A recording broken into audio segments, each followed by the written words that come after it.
Hey, what is up, guys? So this is a boss tier list for Dark Souls 1, and also I'm actually kind of sorry. Yes, I'm really sorry because I've already like put in all the bosses. I mean, because I did actually uh, this video. About this tier list, but the video like ended like was like fucking 35 minutes or some shit. So I thought that this is like so fucking long, so I end up like doing another video. So here you have it, guys. It's you can see now like the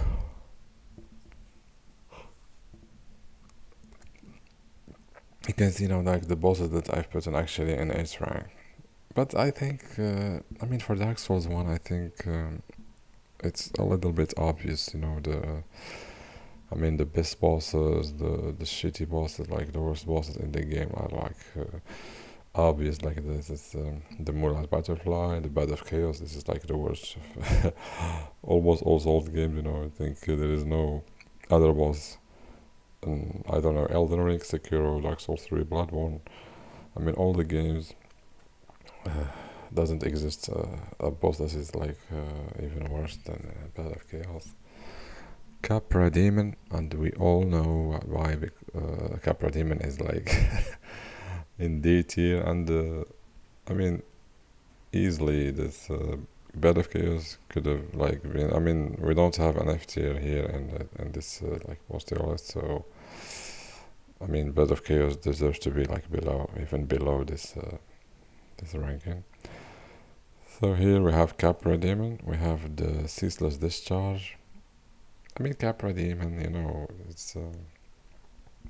it's a normal enemy, and you fight him in like they put him in actually in a very very small area, like very tight, just to make it like very hard for you, especially if you fight him like very early in the game.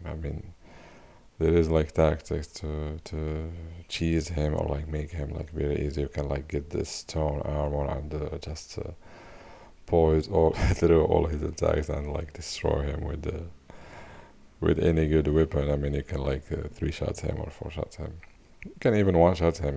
If you have a dark bead or something. So here we have the Ceaseless Discharge. This guy is like he's not even a boss. You go, you trigger him, and you run away from him, and he comes and he gets stuck, and you can like hit him like 6 times or 5 or 6 times, and he's dead. It's ridiculous. We have here Gwendolyn. Gwendolyn. He is the son of Gwen, and he's like, as a character, he can be like kind of interesting, but the fight is actually, it's like the type of fight that I don't like in those games.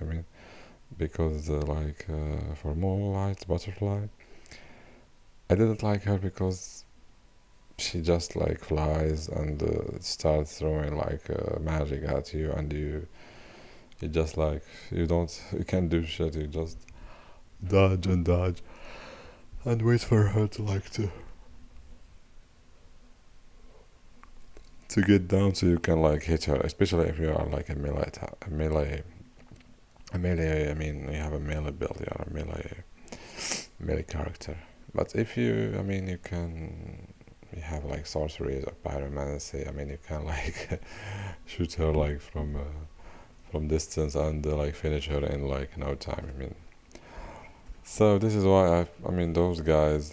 But for the Gwendolyn, he's just like spamming. Sorceries and magic, and he's like when you get like near to him, it just disappears and get away from you, and they have like all this kind of shit. So it's the boss fight, it's like so boring.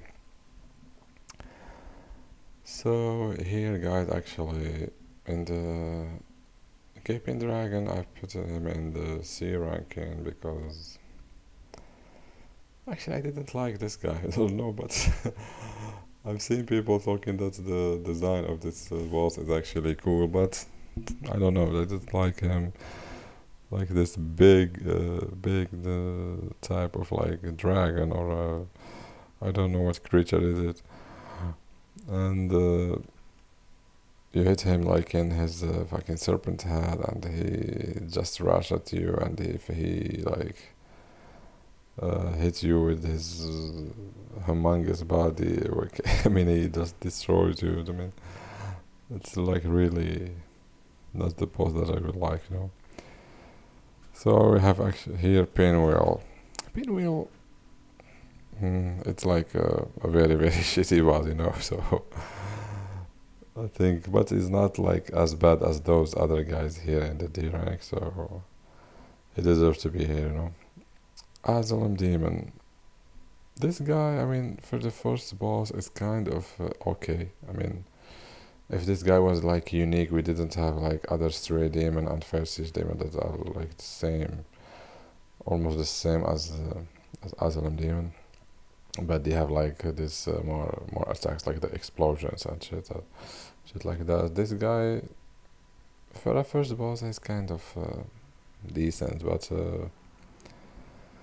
I mean, compared to the bosses that we will find like in the BT, I mean, this guy obviously is below them, so I think he deserves the ranking. So we have here like Stray Demon. I mean, the Stray Demon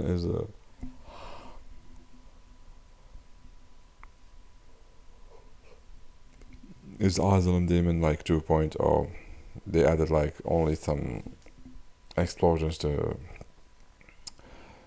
his arsenal, and and that's it. They had like another boss, and they actually risking it another time, and they added flame, you know, to him. So they had like some fire attacks because he actually exists in the lava area in the last island. So those guys deserve to be here in C rank, you know. The Taurus Demon and the Bale Gargoyle. Those two bosses are like have like the same problem, and like the Capra Demon, they are like normal enemies. They aren't actually bosses, but FromSoft actually they put in them as bosses because you are like at the start of the game, so you are like very weak. So, but I mean, they are like kind of, you know, standard enemies. They are not like impressive or interesting or any of that. The Centipede Demon. I mean, this guy. I've seen people hate this guy. I mean, they don't like to fight him. But I think if we compare them like to the Bale Gargoyles or like the to Gaping Dragon, I think this guy is at the same level. You know, it's not very bad and also not a good boss. So here we have the Chaos Witch Kilak.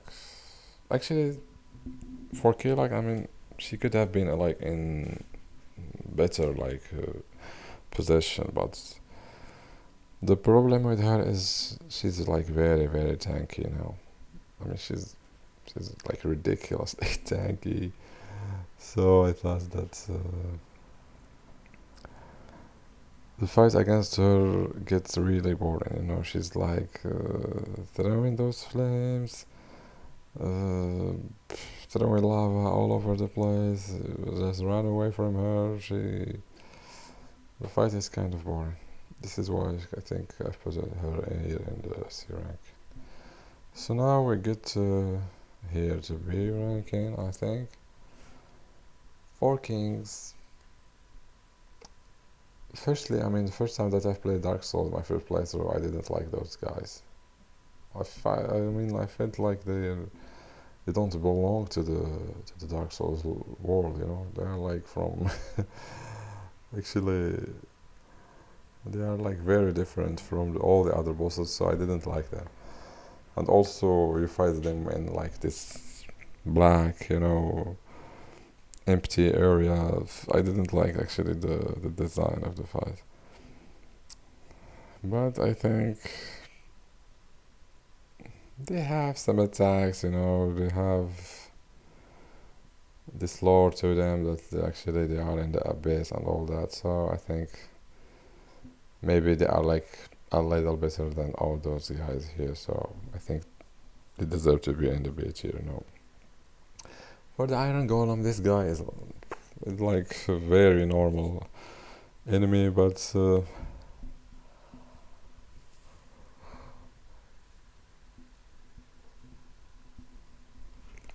actually I like the fact that you can actually like make him fall off the cliff. I actually like that. So I think he deserves to be here. Even I mean, if you did, I mean, if you fought him in like another area, I think he could have been like in C tier, honestly, because there's like a big armored guy, with a big axe. I mean, he's like moving so slowly, and his attacks are kind of boring. So, but actually, I mean, the area I liked that you can like use his area against him, so make him like fall down. So here we get to Nido. Nido, I mean, this boss is kind of lame actually. I mean, it's not that good. Especially they've put in those skeletons with him, the small guys and all of the big ones that are like behind him, just to make the fight like annoying and make it obviously harder. But I mean, as a boss, he is like one of the four great souls. So I mean, it's like it's hard to not to put him like in the same tier that's like those guys, because there's like Sith and the Four Kings. They are like the four great souls. Of course, I mean the fourth one is the Bad of Chaos, but we already know the story of Bad Chaos. I mean, she's a gimmick boss, and I fucking hate like the gimmick bosses in all Souls games. I mean, for me, like in Dark Souls 3, for example, Volnir is like maybe the worst. I think it's like the worst boss for me in Dark Souls 3. Also, I didn't like the Gatewood boss, maybe Deacons of the Deep. Even Crystal Sage, I didn't like it as much because he creates those like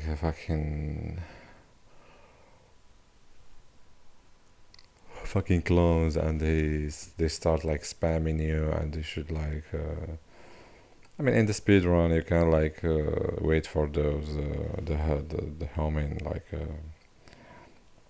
the homing soul mass, so you can like kill him in the first phase. I mean, you can like skip the second phase, and like this is like the best way to actually fight Sage, because in second phase shit can happen at any time. I mean, if you get like a bad RNG, you can get killed like very easily, and this is something that I don't like about the bosses. I mean, when it actually do happens also like with the Four Kings. I mean, if you don't have enough damage and they spawn like 3 or 4 of them, and they start attacking you like from behind, from the left, from right, it gets like very messy and very chaotic, and the fight becomes like very annoying. So here we get to Sith. I mean, Sith, it's also not a very, very interesting boss. I mean, you get like to the fucking crystal, you destroy it because he's like invincible, so you need to destroy this crystal so you can actually damage him. And I mean, he's kind of slow. He uses those attacks, those fucking cursing attacks and shit.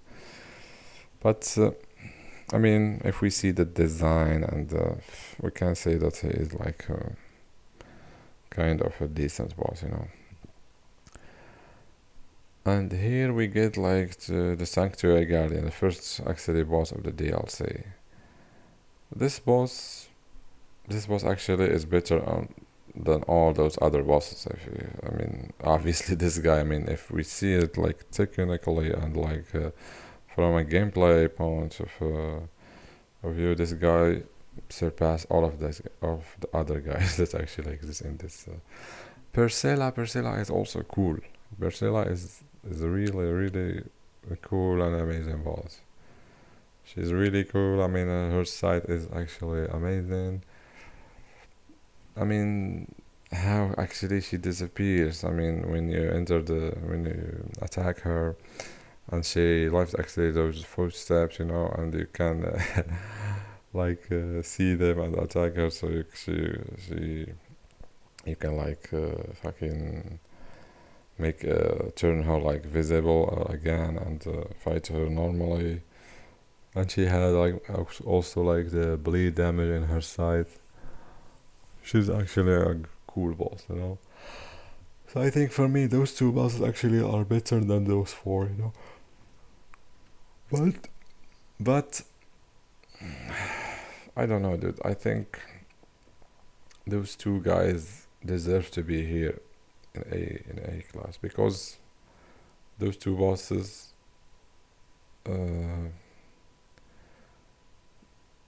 they are like in the level of Sif or even better than him. But Sif, I mean, he have like this advantage that he's like the companion of this amazing knight. This is Knight Artorias. This is actually in the S tier. So the story, the lore, the fact that he is wielding the sword of Artorias, and he's actually you fight him in the area in the tomb of Artorias.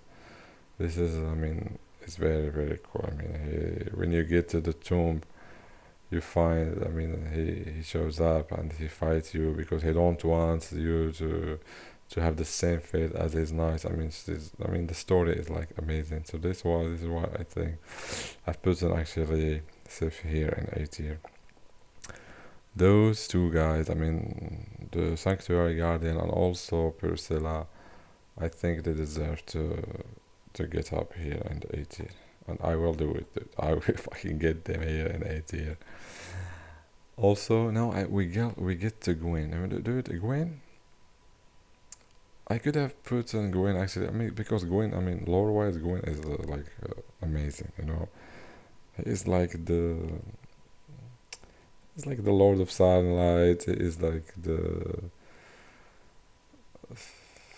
he's like a god, in the Dark Souls world. I mean, all the story is about him. I mean, the fact that you need to get the Lord Vessels so you can gather the full souls from all over the world of Dark Souls, so you can get to him and link the first flame, and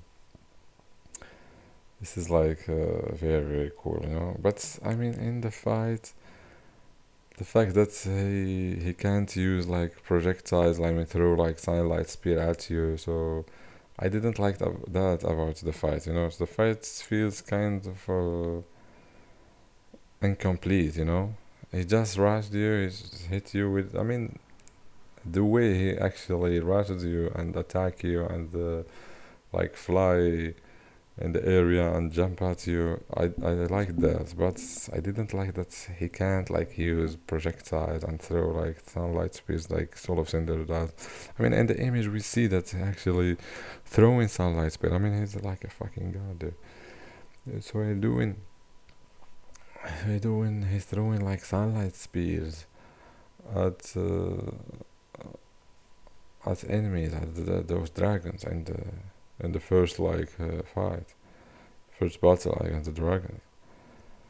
But in the last, I mean, in the fight against him, the last boss, I mean, he doesn't do that. So I didn't like that about him actually. Also, for those two guys, Calamite and Manus, those like are the two, I mean, the big bosses in the DLC after Night Artorias. Those two guys are like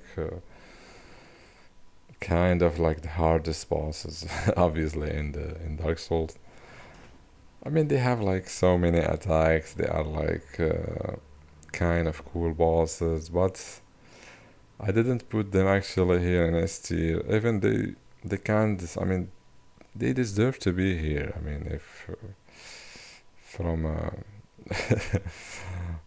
from a way of thinking, but I think those two guys actually are on another level because Ornstein and Smog and the Knight Artorias. I mean, they have it all, dude. They have it.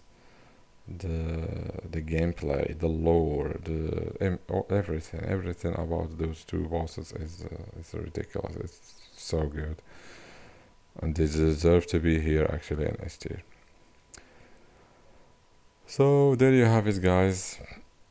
I mean, what can I say about like Austin and Small? The fight is insane. Those, I mean, the area where you fight them, this amazing castle, you know, in Orlando.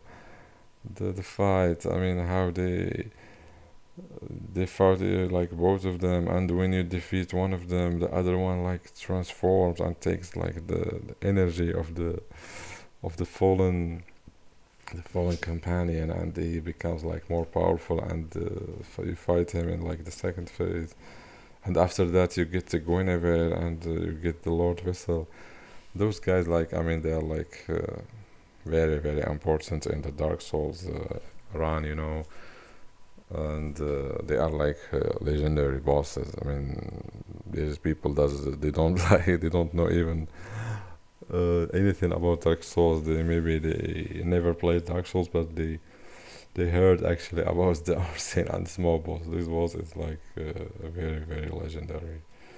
And for Knight Artorias, it's like almost the same. I mean, in the DLC is called like Artorias of the Abyss. I mean, how cool he actually looks. I mean, and the story behind him, how he sacrifices himself. I mean, for the city and for the people, and how he is like so strong. I mean, you fight him.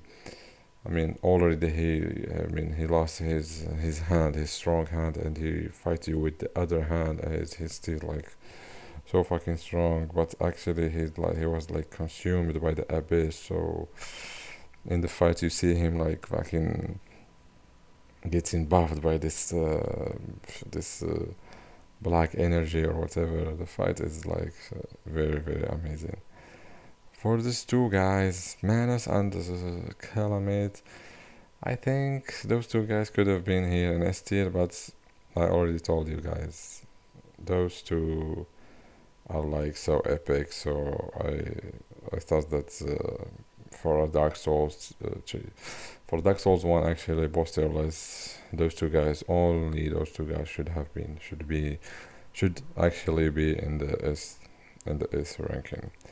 So guys, I hope you enjoyed this video. I will be doing actually other boss tier lists for all the Souls games. I mean the one I think actually now I'm thinking about the Dark Souls 2 boss tier list. I mean, Dark Souls 2 actually have like 41 bosses. It's gonna be like insane.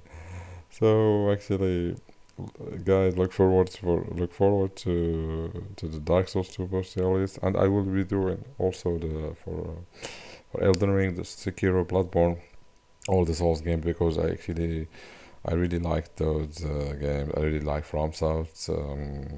I mean, speed run, challenge runs for those games. So I hope that you enjoyed this video, and see you again next time.